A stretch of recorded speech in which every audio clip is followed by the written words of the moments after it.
Bismillahirrahmanirrahim. Assalamualaikum warahmatullahi wabarakatuh. Alhamdulillahilladzi ja'ala al-qalama lil-kitabah wal-kitaba lil-qira'ah wal-qira'ah lil-ma'rifah wal-ma'rifah lil-ibadah wal-ibadah lillahi ta'ala. Asyhadu an la ilaha illallah wa asyhadu anna Muhammadan abduhu wa rasuluh la nabiyya ba'da. Pertama dan terutama sekali, hendaklah kita senantiasa selalu mengucapkan rasa syukur serta puji-pujian kepada Allah Subhanahu wa taala, yang mana berkat rahmat limpahan karunia-Nya kita bisa melaksanakan puasa di bulan Ramadan penuh dengan kenikmatan, penuh dengan kesenangan. Selawat besertakan salam tidak lupa pula kita curahkan buat arwah junjungan kita, yakninya Habibuna Muhammad sallallahu alaihi wasallam, yang mana beliau telah membawa umatnya dari zaman kebodohan hingga yang kita rasakan pada saat sekarang ini. Kaum muslimin yang dirahmati oleh Allah Subhanahu wa taala, pada kesempatan kali ini izinkan saya untuk menyampaikan sedikit booster siraman rohani yang berjudul Kunci Sukses di Bulan Ramadan. Kaum muslimin yang dirahmati oleh Allah Subhanahu wa taala, Allah Subhanahu wa taala berfirman, satu ayat populer ketika bulan Ramadan, hampir semua kita hafal dengan ayat itu. Coba kita renungkan ayatnya. Ya ayyuhalladzina amanu kutiba alaikumusiyam. Wahai orang-orang yang beriman, diwajibkan bagi kalian berpuasa.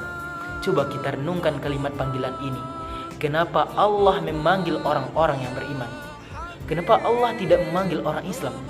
Ya ayyuhal muslimun, wahai orang-orang Islam, wahai ahlul Makkah, wahai ahlul Madinah, atau wahai orang-orang Indonesia.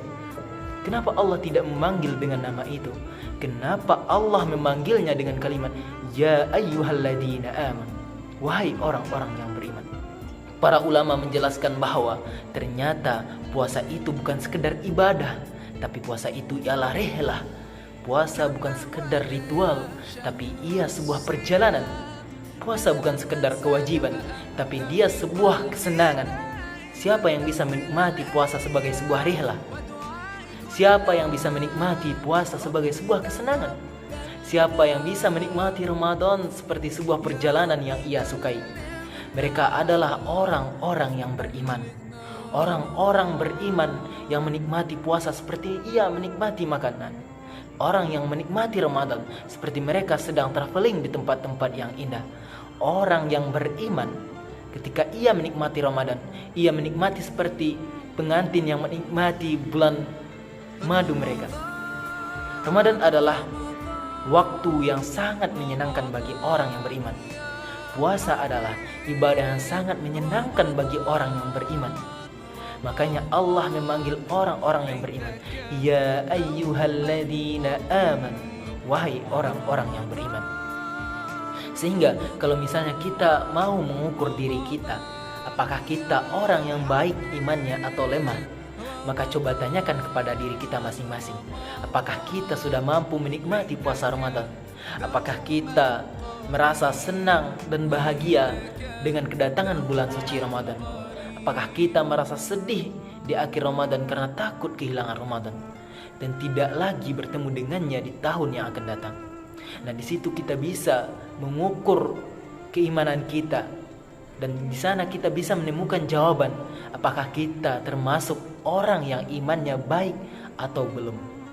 Nabi SAW bersabda, man shoma Ramadan imanan wa ihtisaban.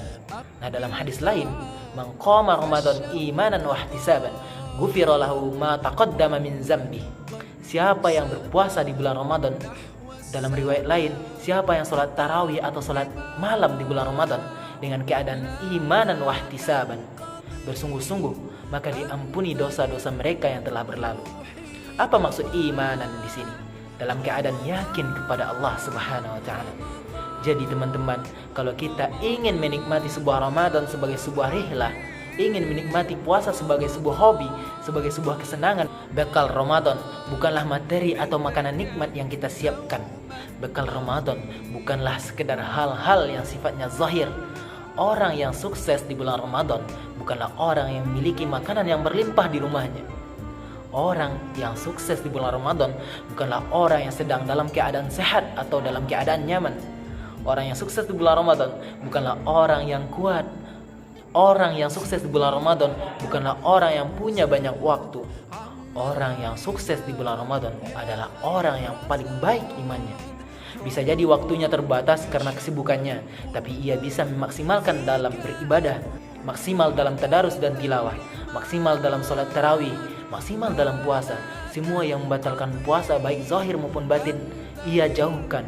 Walaupun ia sibuk, walaupun ia keluar rumah, kerja, dan lain sebagainya. Bisa jadi makanan terbatas di rumahnya. Dia bukan orang yang mampu, tetapi puasanya ialah puasa yang Allah ridai. Bisa jadi ia bukan seorang yang dalam keadaan lapang, tapi karena iman ia merasakan kelapangan.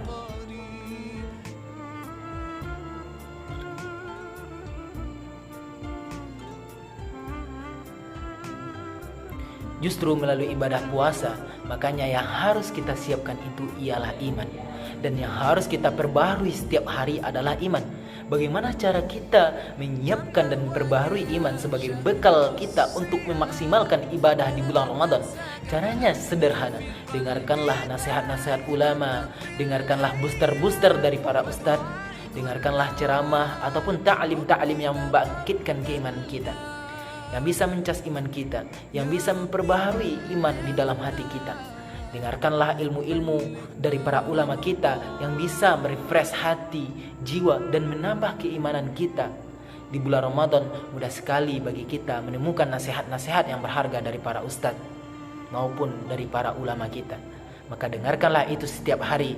Mudah-mudahan dengan itu kita bisa mencerging iman dan menjadi spirit ketika beribadah di bulan Ramadan.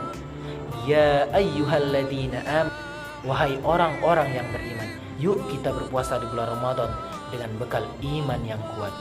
Billahi taufik wal hidayah. Assalamualaikum warahmatullahi wabarakatuh.